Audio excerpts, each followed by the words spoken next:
This is S.E. Kramer from Popular Mechanics. Today we're testing 5 blenders. The first one, this is a KitchenAid. It's about $150. But even though it's inexpensive, it tries to be as good as professional blenders by having a one-piece polycarbonate pitcher. All of our blenders have these one-piece plastic pitchers. This is Breville. This is the one-step-up blender from the one that won our last blender test. It's about $400.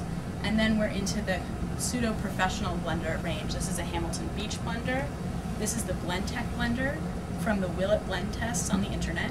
So you've probably seen this blend an iPod, possibly a handful of pens. We'll try to test to see whether it's really good at blending food today. And this is the Vitamix blender. Right now these blenders are filled with ice, about a quarter cup of soy milk, and an entire orange. And we're going to see how long the blenders take to liquefy them, and if they can liquefy them. The first blender is the KitchenAid.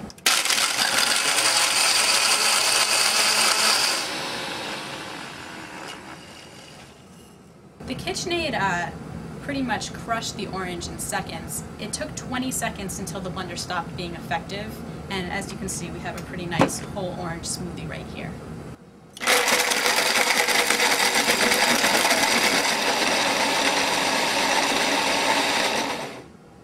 The Breville blender also liquefied the orange in seconds, but it took about 45 seconds, longer than the KitchenAid, before there was no pulp in the smoothie.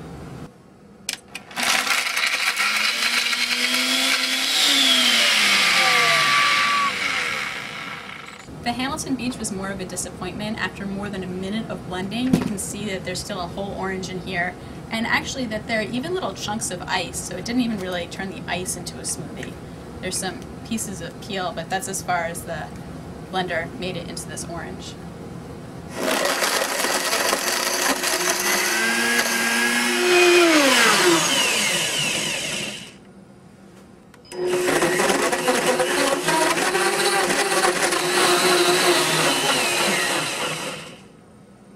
So this first Blendtec pitcher and blade did not do a good job with the orange and ice. Crushed the ice, the orange was pretty much entirely intact after more than 2 minutes of blending. However, when we switched out the pitchers, this is an optional pitcher that you can buy for the blender, it took nearly seconds, and now this is actually smoother than anything else we have yet. It turned an orange with peel into something that looks like orange juice.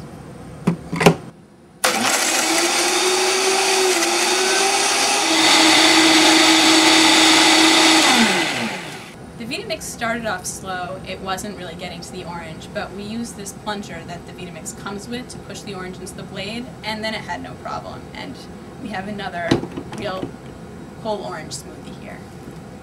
So in this test, the KitchenAid was by far the fastest. It just blended the orange without a problem in seconds. But the Blendtec and Vitamix, with this one with a different pitcher and this with a little help, came up with much smoother results. Our next test was the apple test, and I thought the results of this test were pretty surprising. Again, the KitchenAid and the Breville got through the apple pretty quickly. You can see that they're more, this is more like applesauce, this is more like a liquid.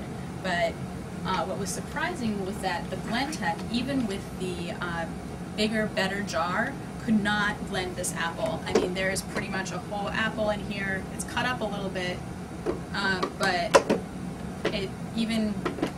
we tried this for about 5 minutes on different cycles. It could not get through the apple. The Vitamix, similarly, with a lot of pushing and on the highest setting, there's about a half an apple in here. It's hard to see it, but you can see some red right there, and it didn't blend at all. And then again with our Hamilton Beach, this was kind of a non-starter for this blender. It could not blend through the apple, or in this case, the ice. So far right now in the test, it looks like these are our winners over the more professional seeming Vitamix and Blendtec.